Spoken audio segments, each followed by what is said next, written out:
Bueno, ministro, muchísimas gracias por recibirnos, especialmente un domingo. Sabemos que usted trata de descansar, así que lo agradecemos doblemente. Al contrario. Bueno, quiero ir al grano. Vamos. Sobre cosas de las que supuestamente está hablando el mercado y le preocupan a la gente, aún con no tanta información técnica, pero que le preocupan.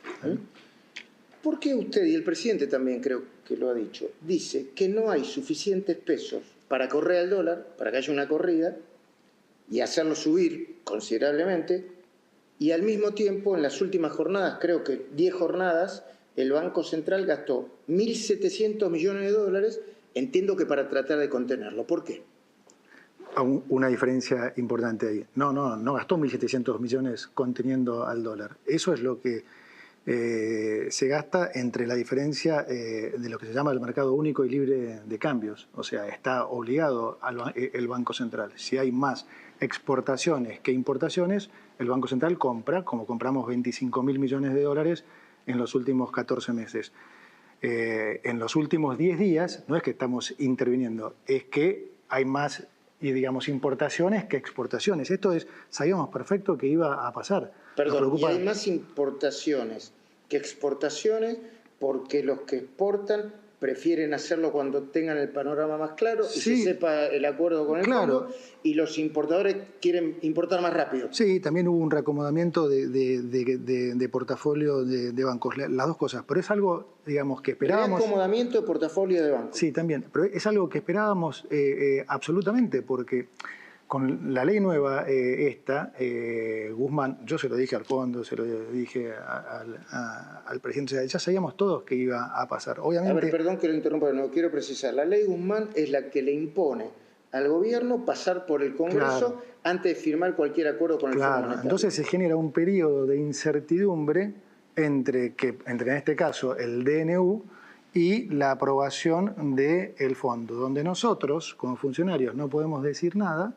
Y entonces la oposición, algunos colegas tuyos y demás aprovechan para generar incertidumbre en la gente en un tema sensible. Entonces, ¿qué termina pasando en la práctica? Y bueno, ante la duda, por ahí unos importadores aceleran importaciones, los exportadores retienen y no liquidan. Y eso provoca que el Banco Central tenga que comprar dólares, pero no es y que bajen las reservas. Claro, pero no es un problema, porque el importador que adelanta esa importación, mañana no lo va a tener que volver a importar. O sea, y el exportador que retuvo va a tener que liquidar. Entonces, las reservas que estás perdiendo ahora, cuando hagamos el acuerdo con el fondo, se van a recuperar en los siguientes días. O sea que no es una preocupación. Entiendo. ¿Por qué si ante la nueva emisión usted sigue diciendo que no hay suficientes pesos para correr al dólar? ¿No? Usted y el presidente, el jueves lo entrevisté, no hay suficientes pesos para correr al dólar. No, es una realidad práctica. Necesitamos de dólares del fondo para que la economía se ponga mejor. Es así. ¿Vos te acordás que en junio, julio del año pasado me entrevistaste cuando el dólar estaba a 1.400? Yo me acuerdo. Que todos decían que el dólar se iba a 2.000. A 2.000, sí, 1.800. ¿Te acordás lo que te contesté? No. Ah, bueno. Te dije, no, mira, este es un esquema monetario y fiscal tan robusto que puede haber volatilidad, te dije, pero no puede haber cimbronazo. Es más, te dije, lo más probable que suceda es que el dólar de 1.400, el contado con liqui, converja al oficial. Me mataron, dijeron, en general, digamos, no soy de dar pronósticos, pero ¿por qué? Porque eso es la robustez de este esquema. O sea, volatilidad, como dijo el presidente el 1 de mayo en la apertura de las sesiones, va a haber siempre y pasa en todos los países del mundo. Vos lo que tenés que tener es la macroeconomía lo suficientemente ordenada para que no haya cimbronazos. Acá no hay posibilidad de cimbronazo. Eso que le quieren hacer creer a la gente, eso no va a pasar. Cuando hablamos de cimbronazo... te hago una referencia más. Ese 1.400 de hace 9 meses es el equivalente de un 1.600 de hoy. Entonces vos fijate que hoy hay muchos militando corrida porque el dólar vale 1.300. ¿Militando corrida? Sí, claro, que es un 15% arriba de cuando nosotros llegamos y lo veían en 2.000, 3.000, 4.000, 8.000. O sea, corrida es lo que le pasó al gobierno anterior, que arrancó con un dólar de 60, con una herencia que al lado de lo que nosotros recibimos era Disneylandia, y ¿sabes qué? En apenas 10 meses se le había ido de 60 a 180, ¿sí? O sea, había subido 200%, acá subió 15% en 10 meses. A ver, usted lo que me quiere decir es que el dólar en la Argentina no se va a disparar y no va a haber una devaluación brusca y desordenada. De ninguna manera. Ok. Y me está diciendo que yo no quisiera ser tan fino con los números, porque primero porque no soy economista y segundo para no generar una incertidumbre donde no la hay. Este dólar, que es este dólar de 1.300, es un dólar que a lo sumo, con esta volatilidad que se pueda registrar hasta el momento en que se firme el acuerdo y puedan anunciar algunos de los detalles, no se va a ir a una cifra loca, ¿no? No importa el cortísimo, no, eso sí, pero digamos, no importa el corto plazo. Acá yo siempre machaco en algo, que es que las cosas en economía pasan por algo. Argentina no tuvo siempre defaults y devaluaciones porque sí. Eso es producto de que se hacían las cosas mal.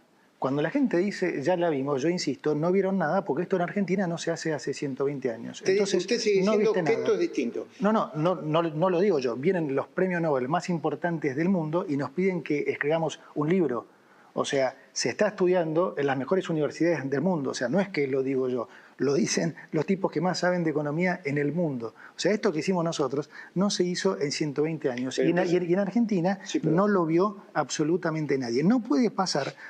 Lo del fondo no tiene nada que ver con acuerdos anteriores, porque primero, nosotros ya veníamos de un acuerdo, ¿sí? Esto es importante aclararlo. No es el acuerdo del gobierno anterior. El acuerdo del gobierno anterior que estaba completamente caído, ¿sí? Porque no habían cumplido ninguna meta.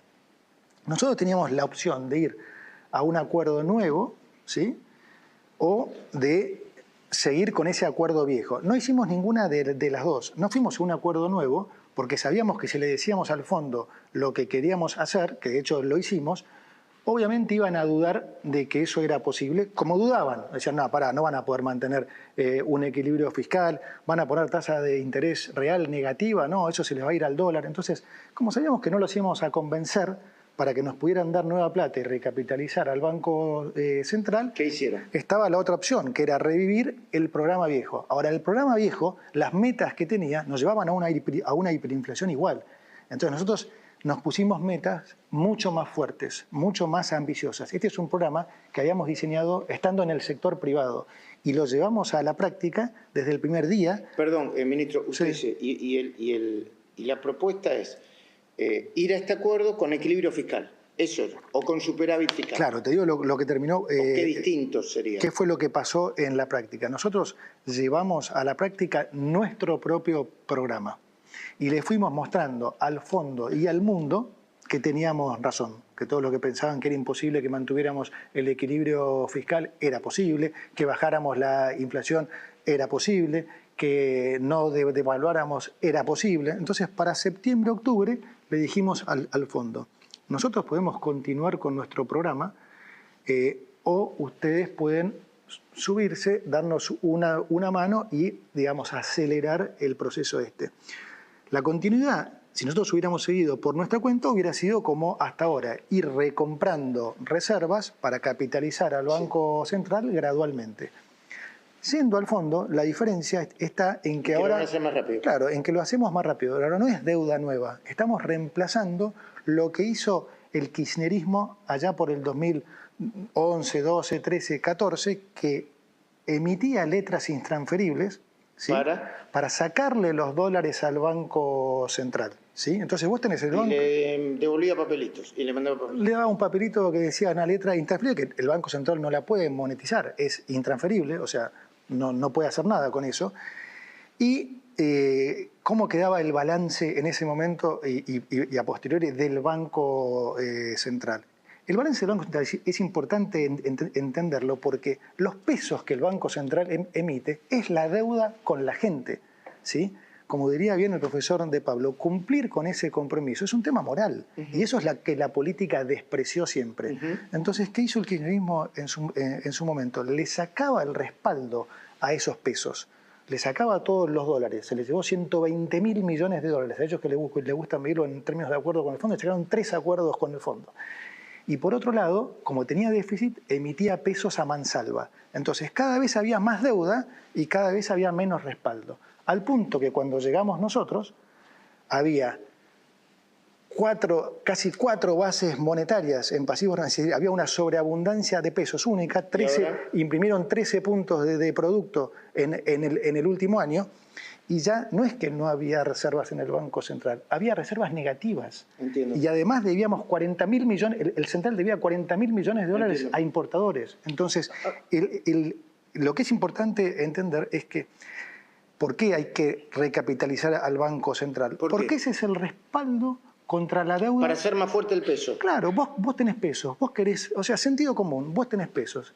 ¿Querés que haya respaldo de tus pesos o no? Sí. Obvio, es lo que querría todo el mundo. Eso es lo que estamos haciendo. Porque gano en pesos. Obvio, eso es lo que estamos haciendo. Estamos, entonces, dando vuelta a esa operación que hizo el kirchnerismo. Estamos recomprando esas letras intransferibles, honrando esa deuda y volviendo a ponerle dólares al Banco Central para que tengan respaldo a los pesos. Ministro, esto no forma parte de la economía práctica ni de los números, y es el miedo ancestral que tenemos los argentinos, que cada tanto, y cada vez que le vamos a pedir plata al fondo, tarde o temprano después vuelve un golpe o sube el dólar, claro, o el corralito, o el plan Bonex. Entonces hay un miedo que entiendo que el kirchnerismo en general y Cristina en particular agita eso. Obvio. Y comprende eso. Y eso genera volatilidad también. Obvio, ellos generan eso en los dos sentidos. Lo generan cuando son gobierno, porque te dejan siempre un banco central absolutamente desestabilizado. A Macri le pasó lo mismo, no tanto como al presidente Milei, pero sí en una gran medida. Y después, cuando no están, lo agitan, porque saben que es un tema sensible para la gente. Entonces sí, es lo que hacen, correcto. Hablando de Juan Carlos de Pablo, el viernes yo lo entrevisté y me dijo, si yo estuviera asesorando clientes en este momento, les diría que no tomen las decisiones en base a un salto devaluatorio. Eso fue lo que hizo. Sí, no puedo hablar como ministro, pero sí tendería a coincidir. De vuelta, nosotros, Luis, no estamos mirando acá el día a día, porque sabemos que diseñamos algo sólido y que va a durar y que va a ser algo de largo plazo. La inflación en Argentina va a terminar colapsando, el dólar no va a ser un problema. De esto la gente lamentablemente lo va a ver en la práctica. O sea, por más que yo se lo diga, y algunos me creerán y otros no, porque la tradición pasó eso. Entiendo. Yo comprendo que yo le tengo que hacer las preguntas necesarias. Que usted, desde el punto de vista del secreto o como funcionario, no me puede decir muchas cosas, pero se las quiero hacer. Vale. Ya sabemos que Argentina pidió 20.000 millones de dólares y que el directorio del fondo lo tiene que aceptar todavía, aunque desde el punto de vista de la dirección política del fondo, entre comillas, dijeron que eso estaría bien y están de acuerdo, ¿sí? Esperemos que sí. Okay. Sí, eso lo decide el board, sí. O sea, nos llevó tiempo convencerlos, corrimos muchos modelos nuestros, de ellos y demás, y eso fue lo que terminamos proponiéndoles, pero es lo que tiene que ir a aprobación del board. ¿Y usted y el gobierno y usted siguen hablando de 20.000 millones de dólares? Sí, eso es el total del paquete. ¿Sí? Ahora después está cómo se desembolsan esos 20.000 millones, que es parte de la negociación que estamos terminando ahora. Una vez hablando con el presidente me dijo, yo le pregunté esto, dije, presidente, usted dice que se salga del cepo, por ahí confundido dos fenómenos, o dos decisiones, que se salga del cepo o que se vaya un crawling peg, no del 1, sino del 2% por mes, o lo que ustedes decían, depende de cuán alta sea la primera cuota del desembolso. ¿Es correcto eso? Mira, a ver, la primera cuota del desembolso para nosotros es importante porque el Banco Central está muy descapitalizado. Y además, por una razón lo pedimos. Es cierto cuando se dice que no hay precedente en que el fondo haga un desembolso inicial muy alto. ¿Del 80%? No, ni por uno. O sea, en general hacen del 20, 30, en alguna excepción 40. Nosotros hemos pedido más, ¿por qué razón? Porque en un acuerdo del fondo tradicional, lo que el fondo hace es ir haciendo esos desembolsos parciales a cambio del cumplimiento de metas fiscales y monetarias. Cosa que en el caso nuestro ya lo hicimos. Entonces, a ustedes les están diciendo, nosotros ya adelantamos cosas que ustedes nos van a pedir. Nosotros ya hicimos todo. Entonces, así que por favor, nos adelantan un desembolso claro, más entonces importante. lo que nosotros decimos es, está bien, puede no haber precedente de esto, pero no hay precedente tampoco del fondo firmando un acuerdo con un país que ya ha hecho todos los ajustes y más de los que tradicionalmente el fondo pide. Entonces, la lógica sería, cuando terminan esos ajustes, ¿ustedes cuánto desembolsaron? No desembolsaron el 20, 30 o 40. Bueno, nosotros ya terminamos. Entonces, estamos diciendo, sería más lógico que ya que hicimos todos estos ajustes, el desembolso inicial sea más alto. Sí, entiendo. Y disculpe mi ignorancia de nuevo. Sí. Cuando usted habla de 20.000 millones de dólares, ¿cuántos de esos dólares, que es el total, serían de lo que se denomina libre disponibilidad? La operación funciona de la siguiente manera. Los dólares que nosotros recibimos, ¿sí?, pasamos a recomprar esas letras intransferibles que les vendió Kicillof para sacarle los dólares en el pasado. Esos dólares pasan a ser parte de las reservas del Banco Central. Las reservas son de libre disponibilidad. O sea que si yo no leo mal, si el primer desembolso es importante, ustedes lo van a poder usar como quieran dentro de las reservas del Banco Central. Sí, son reservas del Banco Central. Sí. A ver si estoy pensando bien, ¿no? Sí, está perfecto. Y por eso usted es tan optimista, entonces, supongo. Yo soy optimista, sobre todo porque, como te digo, a mí lo que me importa es la gente. Yo entiendo el mercado que está mirando el arbitraje y un 2% le influye y demás. Yo lo que quiero que la gente entienda y llevarle tranquilidad es que nosotros no vamos a hacer, digamos, lo que hay que hacer para llevarles un resultado mejor a la gente. Claramente que entre plata para respaldar los pesos es algo mejor. Nosotros nunca vamos a salir de las restricciones si le vamos a generar un estrés a la gente. Entonces, eso es lo que ellos tienen que entender. Eso que les tratan de vender algunos, de que puede haber un cimbronazo, de que pueden ir tantos miles de pesos porque el M3... No, nada de eso va a pasar. Bueno, de eso le iba a preguntar, la base monetaria. Sí. Yo lo escucho a usted y el presidente y dice, nosotros tenemos los dólares suficientes. No hay la suficiente cantidad de pesos como para que haya una corrida, no sé, que llegue al dólar, no quiero decir el número, que es, no sé, a 2.000. Sí. No hay suficiente cantidad de pesos. Es correcto. Y otros dicen, no, pero mirá, la base monetaria, no sé, los gerentes financieros de las multinacionales ven que esto es tan volátil, entonces empiezan a desarmar las posiciones. ¿No influye también en eso que pueda haber o no una corrida o lo que se denomina corrida? No, por eso te hablaba del balance del Banco Central. Hay que entender los pasivos y los activos. Los pesos que emite el Banco Central es lo que se llama emisión primaria de dinero. Después hay emisión secundaria de dinero, que es lo que emiten los bancos vía el crédito, ¿no? Y lo que implica ese famoso efecto que habrás escuchado a alguna gente, el efecto multiplicador. Sí. Eso no tiene nada que ver, o sea, eso no es que todos esos pesos pueden ir al dólar. No, o sea, en todo caso hay un desinfle del multiplicador. Los pesos que pueden ir al dólar cuando interviene el Banco Central son los mismos pesos de la emisión primaria, ¿sí?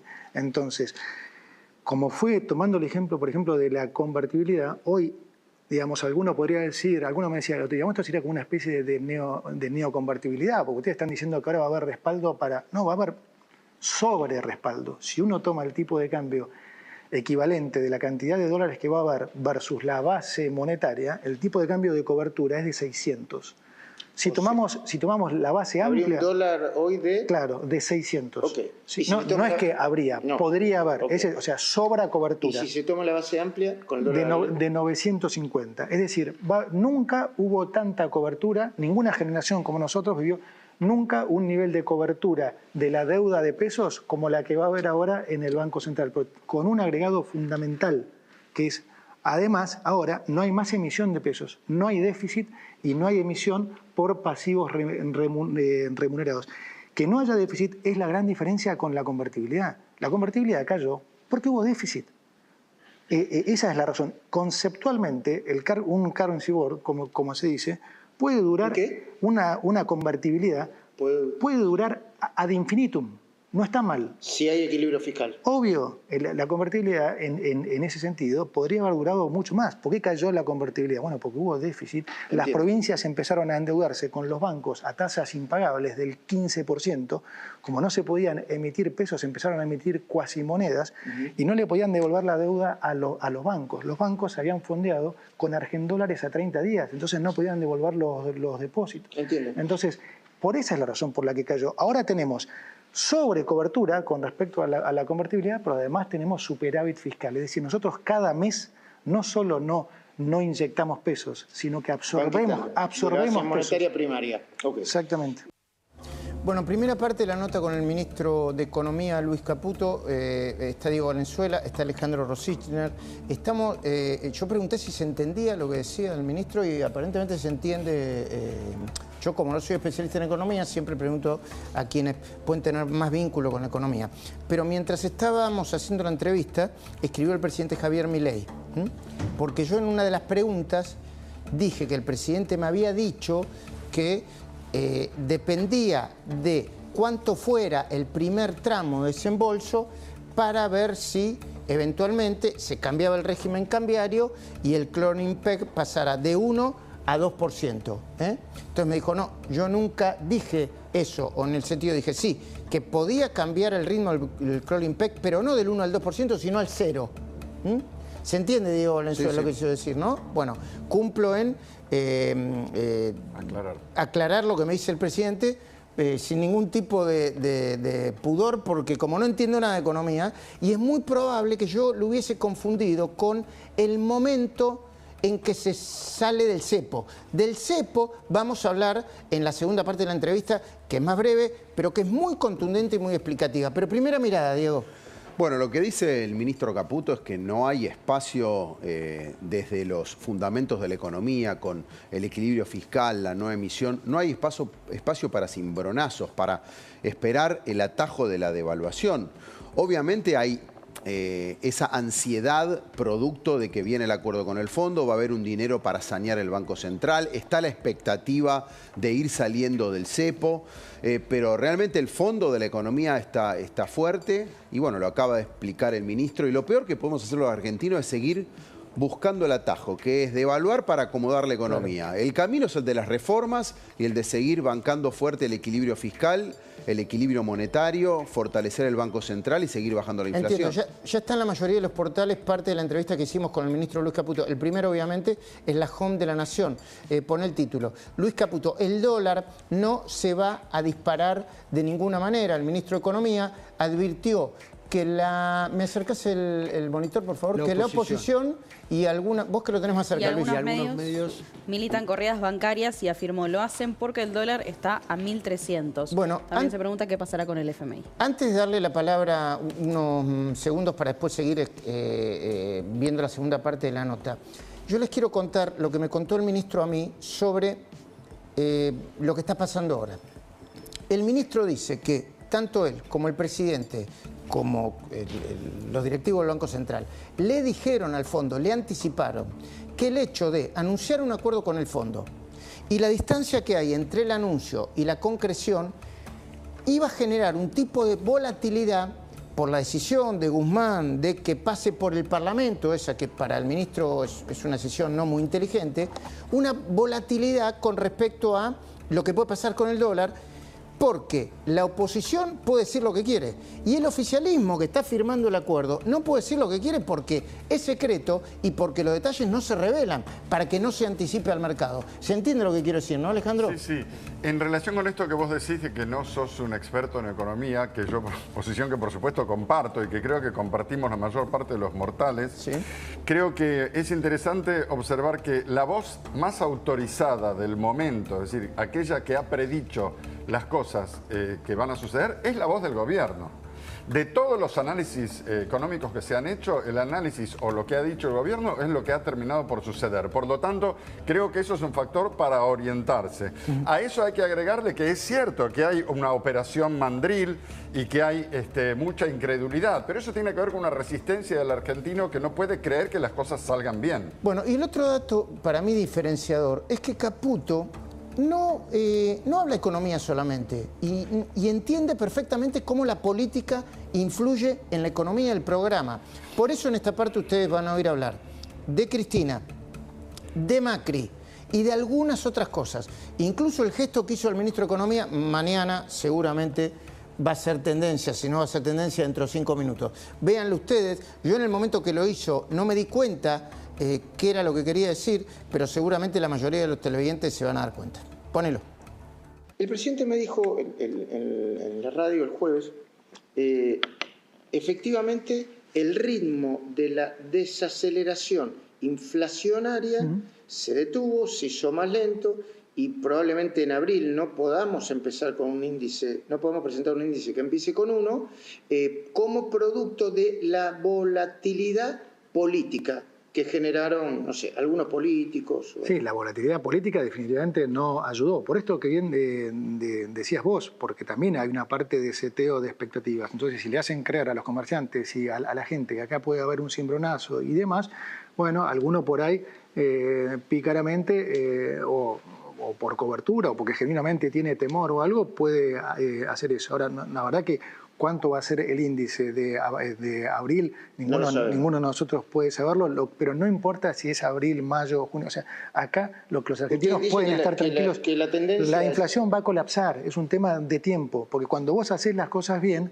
los resultados salen. De vuelta, siempre el ejemplo del buen alumno. A Argentina siempre le fue mal porque fue un pésimo alumno, que no estudiaba y se portaba mal. Hoy es uno de los 5 mejores alumnos del mundo. Hay 195 países, 5 tenemos superávit. Entonces, es uno de los mejores alumnos, le va a ir bien, punto.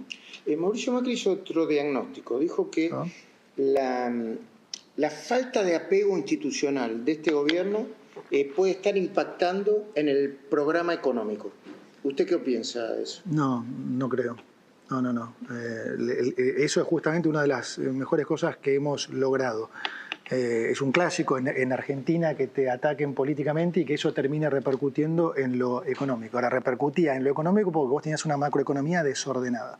Hoy tenemos una macroeconomía totalmente ordenada. Repercute, pero no tanto, dice usted. No, repercute poco y nada. Tratan, ¿no? Porque es la especialidad del kirchnerismo. O sea, el kirchnerismo, o sea, en lo único que es bueno es en eso. Después, gobernando, ya sabemos, ¿no? Todos ellos son millonarios y la gente pobre. O sea, eso está claro.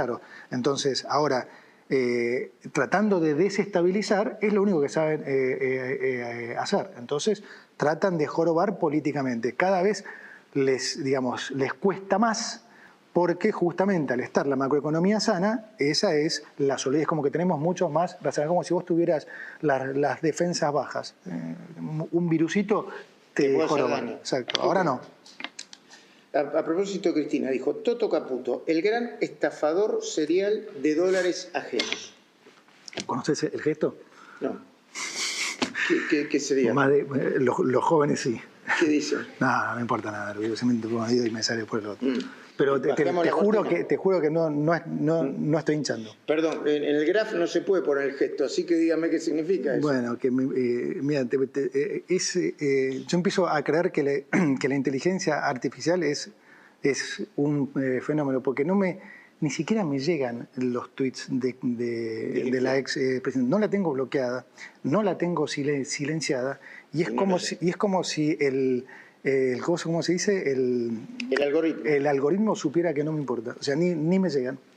Se enteró, no me importa. Bueno, sí. ¿Y el crecimiento de la economía? Porque en algunos sectores por ahí se puede sentir y en la calle no se siente todavía. ¿Por qué no se siente? Disputo. Yo creo que se recontra siente en la calle. ¿En dónde? En la mayoría de los sectores. Yo hablo con todos y yo creo que sí, se recontra siente. Autos, motos, alimentos, inmobiliario. No, se siente, bueno, ni hablar minería, agro, energía, se siente, te diría que son ahora, al contrario, muchos menos en los que no se siente. Construcción, la industria pesquera, pero en la mayoría se siente. Bueno, por eso el presidente mantiene el nivel de apoyo que mantiene. No, yo creo que ya se siente, los salarios reales subieron casi 6% desde noviembre. Desde noviembre. Siempre sector privado formal. Sí. Si tomo diciembre, 18. Desde noviembre subieron, si no me equivoco, 6% ya, en términos reales, ¿sí? Y eso es lo importante que hay que tener en cuenta, porque mucho se dice a veces, uy, no, la gente está mal. Sí, claro, pero digamos, si uno dice esa frase suelta, pareciera como que uno tiene la culpa de que la gente está mal. No, ya venía mal, dice. No, la gente estaba mucho peor. O sea, ahora la gente está claramente mejor. No ganó el presidente, yo te digo, no ganó el presidente porque la gente estaba bien. Sin un partido, sin plata, sin financiamiento, sin nada. Ganó porque la gente estaba pésimo y además íbamos a estrellarnos. Hoy está mejor, obviamente. No somos Suiza, o sea, estamos en un proceso no revertir 120 años en uno, pero la gente está claramente mejor y así lo reflejan los números, o sea, los salarios crecieron en términos reales, las jubilaciones están 9% arriba en términos reales. ¿De promedio o...? 9% sin tener en cuenta el bono. Y la pobreza... ¿no? Caímos, o sea, al 30 y pico, bajamos, o sea, sacamos 10 millones de personas de la pobreza. ¿Sabes contra qué es bueno comparar eso? ¿Contra qué? Por ejemplo, contra la situación previa a la convertibilidad. Eso es comparable. Nosotros heredamos una situación económica infinitamente peor que la previa de la convertibilidad. ¿Sí? Pero hubo hiperinflación. Justamente, o sea, a eso voy. Nosotros es como que nos tocaba jugar contra el Real Madrid en el Bernabéu. A los que les tocó lidiar con eso jugaban contra el Elche de locales. Ahora, ¿qué pasó? No hubo un programa sólido en ese momento y se salió de manera desordenada porque el ajuste lo hizo el mercado. ¿Sabes cuánto cayeron los salarios al año de ese ajuste del mercado? ¿De convertibilidad? Sí, de la salida de la convertibilidad. No. Se cayeron 24% en términos reales. Lo que yo te dije que con nosotros ahora al año subieron 5%, cayó 24. ¿Sabes cuánto cayeron en dólares? ¿Cuánto? 60. O sea, el que ganaba $100 pasó a ganar 40 al año de la salida de la convertibilidad. Con nosotros el que ganaba $100 ahora gana más de 250. Bueno. Entonces, esa es la diferencia de cuando haces las cosas bien y cuando el ajuste te lo hace desordenadamente el mercado. Ok. Y la última vez que lo entrevisté, hablamos de precios siderales para la gastronomía, para los autos. Yo siempre le doy esos 3 ejemplos porque son los más notables. Y para la indumentaria. Sí. ¿Qué cambió? Los autos están bajando, ya te digo. Sí, el precio está bajando claramente. De hecho, hay un boom en venta de autos. Sí, boom. Lo que pasa es que comparado contra el peor momento... No, hay un boom en serio. ¿De 0 kilómetros usados? Sí. Y de vuelta, los autos no es el mejor ejemplo porque los autos son más baratos que en Uruguay, algunos ya están más baratos que en Brasil y con la llegada de la competencia van a estar más baratos aún. ¿La indumentaria? El ejemplo más contundente es la indumentaria, sí. La indumentaria es un ejemplo bueno que confunde a mucha gente. Porque la realidad es esa, es que la indumentaria vale 2, 3, 4, 5 veces más. Y eso es lo que hay que cambiar. ¿Sí? Hay gente que cree que entonces hay que devaluar para convalidar esos márgenes. Yo te insisto, No, pero habría que bajar los impuestos, ¿no? Habría que bajar los impuestos y los márgenes. O sea, y los márgenes de ganancia. La industria indumentaria... Te van a decir que es marxista. No, es un tema lógico. No, al contrario, si ellos pueden vender a ese precio, van a vender, vos también, vos vas a maximizar lo que podés cobrar como periodista y ellos maximizan lo que pueden cobrar. O sea, si la gente se los convalida, es razonable que ellos lo paguen. Nosotros tenemos que tratar de ir a un esquema en el que bajándoles impuestos y metiéndoles competencia, ¿sí?, logramos que los precios pasen a ser más normales. Son las dos cosas que estamos haciendo. Estamos bajando impuestos y trayéndoles competencia. O sea, el precio de la indumentaria va a bajar irremediablemente. La gastronomía, que hay restaurantes que son carísimos. Pero eso es 50 dólares por persona, 60 dólares por persona. Pasa lo mismo, de vuelta. Es comparable, digamos, si vos comparás con el mismo nivel en el exterior, no es carísimo. Acá también podés comer, digamos, muy barato y si querés podés ir a un lugar y comés caro. Pero no es el mismo ejemplo que la indumentaria, no. Pero también es es, digamos, es eficientización y eso va a seguir pasando. Nosotros tenemos que devolverles más recursos al sector privado. Nosotros tenemos que bajar impuestos y eso es lo que vamos a hacer. Nosotros vamos a seguir bajando impuestos. O sea, Luis, bajamos un montón de impuestos en un año en el que ajustamos el 30%. O sea, entonces imagínate con la economía recuperando, ¿cuánto más recursos vamos a poder devolverle al sector privado? Entiendo. Última pregunta o las últimas preguntas. Dale. Sí. Un eventual acuerdo, yo sé que es político, pero le pregunto por la economía. Pregúntame sin problema. Un eventual acuerdo entre la Libertad Avanza y el PRO, ¿no sería mejor para que la economía fuese sana? Seguramente sí, pero de hecho en provincia hay. No hay. Todavía no hay una capital. foto, hay fotos. Sí, a ver, sí, yo vi declaraciones de Macri diciendo transformaron un proyecto de país en un proyecto de poder. Si Karina Milei piensa que su enemigo es el PRO, está equivocada. Y además dijo, yo en esta última, yo comparto la idea, no la manera de decirlo. Nosotros los salvamos cada vez que estuvieron al borde del abismo. Y yo le diría a usted también, incluido el apoyo del DNU que permitió blindar el futuro acuerdo con el fondo. A ver, dijiste 3 frases. En una estoy de acuerdo. ¿En cuál? En la última. Ellos siempre nos han apoyado, totalmente. En una, no estoy de acuerdo, digamos. Tiene sus... Si Karina Milei piensa que su enemigo es el PRO, está equivocada, dice. Nadie piensa en la Libertad Avanza que el enemigo es el PRO.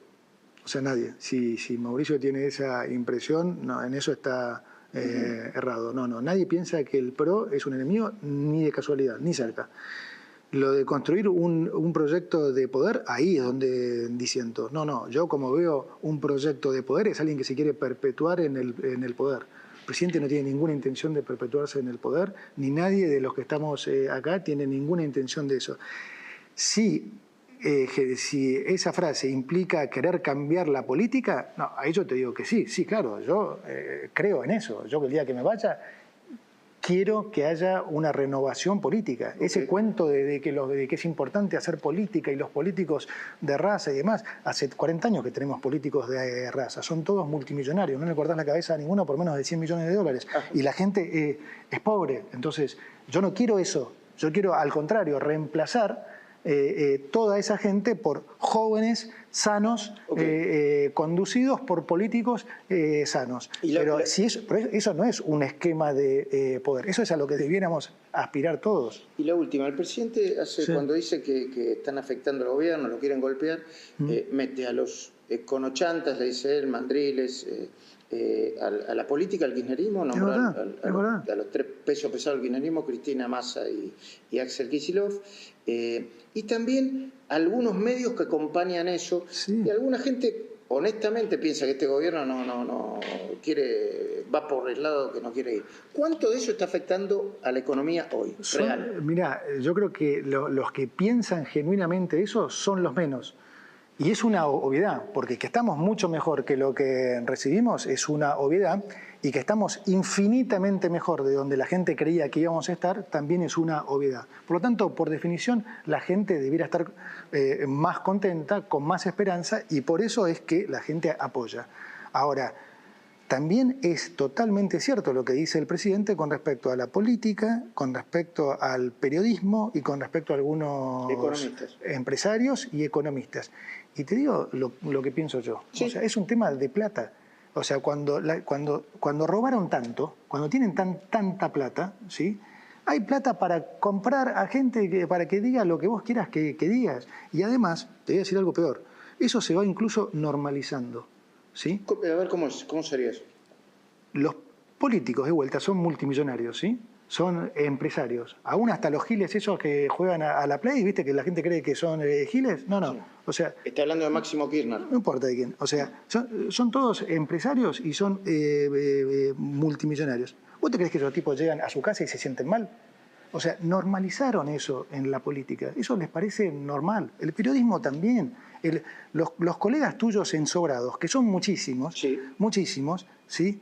Vos tenés que llegan a su casa y se sientan mal porque cobraron $40.000 por hablar mal de mí o del presidente o algo. Llegan con una sonrisa así a la casa, le dan un beso a sus hijos, igual está todo bien. Entonces eso se normalizó, se normalizó. Con algunos economistas pasa lo mismo. O sea, cuando del otro lado hay tanta plata, podés comprar y hacer decir a los que quieran, ¿cuántos de tus colegas hay que hace 4 años estaban en otro canal? Hay uno que es, digamos, paradigmático, estaba hace 4 años gritando que los Kirchner eran los responsables, eran los jefes de la banda, que ellos no podían saber. Hoy es el estandarte en C5N. ¿Quién es? Porque hay un montón de... Bueno, se vende solo. Vamos a tratar de... Entonces digo, obvio que esa gente está ahí para desestabilizar, no les importa. Bueno, nosotros estamos buscando cambiar eso, sí. Ministro, gracias por recibirnos. No, al contrario, Luis. Gracias a vos. Bueno,